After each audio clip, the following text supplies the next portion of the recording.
اللہ اور اللہ کے رسول کی مانیں گے تو کامیاب ہو جائیں گے۔ ہم بھی ناچتے تھے، گاتے تھے، غفلت اور جہالت میں ڈوبے ہوئے لوگ تھے، مگر میرے رب نے کہاں گندگی کے ڈھیر سے اٹھایا، کہاں نبیوں والے کام میں بٹھا دیا اور آج لا کے آپ لوگوں کے سامنے کھڑا کر دیا۔ میرے رب نے اپنا وعدہ سچا کر دیا۔ اے لوگوں، ہدایت ہمارے پاس ہے، ہم جس کو چاہتے ہیں دیتے ہیں، جس کو چاہتے ہیں گمراہ کر دیتے ہیں۔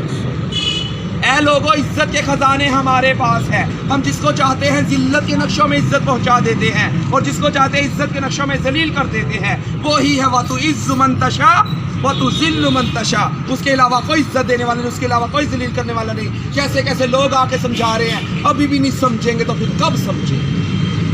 اللہ تو ناچنے گانے والوں کو بھیج رہا ہے۔ اللہ کہے گا میں نے علماء بھیجے، مفتی بھیجے، قاری بھیجے، دین کے دائی بھیجے، حتیٰ کہ ناچنے گانے والوں کو بھی ہدایت دے کے آپ کے سامنے کھڑا کر دیا تھا اور وہ بھی یہی کہہ رہے تھے، اے لوگوں اللہ کے حکموں کو مان لو، نبی کے طریقوں پر چل لو، اسی میں کامیابی ہے۔ تو میرے بھائیوں، دین کی بنیاد ہے کلمہ۔ ہم سب نے کلمہ پڑھا ہے، لا الہ الا اللہ محمد الرسول اللہ۔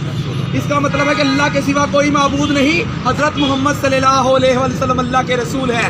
وہ معبود برحق جس کی ہم عبادت کرتے ہیں وہ اللہ ہے، جس کے آگے ہم سجدہ کرتے ہیں وہ اللہ ہے، جس نے ہمیں ماں کے پیٹ میں رزق دیا وہ اللہ ہے، جس نے ہمیں دنیا میں بھیجا ہے وہ اللہ ہے، جو ہمیں دنیا میں رزق دے رہا ہے وہ اللہ ہے، جس کی طرف ہم نے لوٹ کر جانا ہے وہ اللہ ہے، جو پہاڑوں کا نظام چلا رہا ہے وہ اللہ ہے، جو سمندروں کا نظام چلا رہا ہے وہ اللہ ہے، جو تخت الثرا سے لے کر عرش معلیٰ کا نظام چلا رہا ہے وہ ایک اللہ تعالیٰ ہی کی ذات ہے۔ اس کے علاوہ کوئی دوسری ذات نہیں ہے، وہ وحدہ لا شریک ہے، اس کا کوئی شریک نہیں ہے، نہ اس کا کوئی ہمسر ہے، نہ کوئی ثانی ہے، نہ کوئی ساتھی ہے، نہ وہ کھاتا ہے، نہ پیتا ہے، نہ سوتا ہے، نہ اس کی کسی سے رشتہ داری ہے۔ وہ بے نیاز ذات ہے، وہ بے نیاز ذات ہے، وہ صمد ہے، وہ بے نیاز ہے، وہ خالق ہے، وہ سب کو پیدا کرنے والا ہے، وہ رازق ہے، وہ سب کو رزق دینے والا ہے، وہ سمیع ہے، وہ سب کی سننے والا ہے، وہ بصیر ہے، وہ سب کو دیکھنے والا ہے، وہ علیم ہے، وہ سب کچھ جاننے والا ہے، وہ الباری و مصور ہے، وہی جان ڈالنے والا اور صورتیں بنانے والا ہے، وہ الحی ہے، ہمیشہ ہمیشہ زندہ رہنے والا ہے، وہ القیوم ہے، سب کو قائم کرنے اور سنبھالنے والا ہے، وہ وہاب ہے، سب کو عطا کرنے والا ہے، وہ قہار ہے، سب کو اپنے قابو میں رکھنے والا ہے، وہ جبار ہے، زبردست ہے، وہ المومن ہے، امن اور ایمان دینے والا ہے، وہ رحیم ہے، بے حد رحم کرنے والا ہے، وہ رحمان ہے، بڑا مہربان ہے۔ وہ کون ہے؟ وہ اللہ ہے جو ہم پر مہربان ہو گیا، جس نے ہمیں انسان پیدا کیا، جس نے ہمیں انسان پیدا کیا۔ لوگوں نے ہمیں ہجڑا کہا، خسرا کہا، کھدڑا کہا، کنجر کہا، مگر میرے رب نے کہا جیسا کیسا تیسا ہے، میرا ہے، میں نے بھیجا، انسان بنایا اور قرآن پاک میں قسمیں اٹھا اٹھا کر لوگوں کو بتایا، والتین والزیتون وطور سینین وہذا البلد الامین۔ اللہ کہہ رہا ہے قسم ہے انجیر اور زیتون کی، قسم ہے صحرائے سینا، طور کے پہاڑ کی۔ حضرت موسیٰ علیہ السلام والا جدھر اللہ سے ہم کلام ہوا کرتے تھے، پھر کہہ رہا ہے اس امن امان والے شہر یعنی مکہ معظمہ کی، پھر کہا لقد خلقنا الانسان فی احسن تقویم، کہ ہم نے انسان کو خوبصورت پیدا کیا۔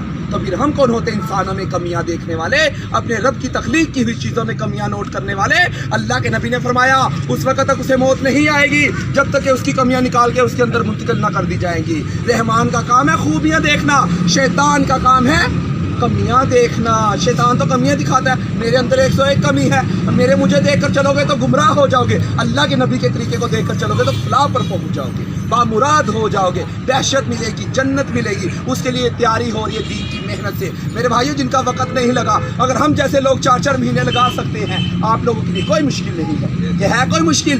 اگر آپ لوگ نہیں کام کرو گے، پھر اللہ ہم جیسے کو ہدایت دے کہ ہم سے دین کا کام لے رہا ہے۔ اللہ تو کسی کا محتاج نہیں ہے، ہم سب اللہ کے محتاج ہیں۔ قرآن پاک میں پڑھ رہے ہیں نا، الم تر کیف فعل ربک باصحاب الفیل، کیا تمہیں معلوم نہیں، کیا تم جانتے نہیں تمہارے رب نے صحاب فیل کے ساتھ، ہاتھیوں کے لشکر کے ساتھ، ابرہ کے لشکر کے ساتھ کیا معاملہ کیا؟ پرندوں کے ذریعہ، ابابیل کے ذریعے ہلاک کیا اور بیت اللہ شریف کی حفاظت فرما کر دکھائی۔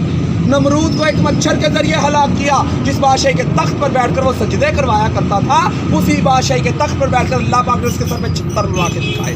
حضرت ہود علیہ السلام کی قوم عاد جو کہتی تھی میں بڑی طاقتور قوم ہوں، حضرت ہود علیہ السلام نے کہا اے قوم، یہ جو تمہیں طاقت دی ہے اللہ نے دی ہے، اصل طاقت تو اللہ کی ہے، اللہ کو مانو۔ کیوں غرور کرتے ہو، کیوں تکبر کرتے ہو، کیوں گھمنڈ میں ہو؟ مگر ان قوم والوں نے نہ مانا، اللہ نے ایک ہوا چلائی، پٹک پٹک کے مارا، ایسے پڑے تھے جیسے کھجور کے تن کے بکھرے پڑے۔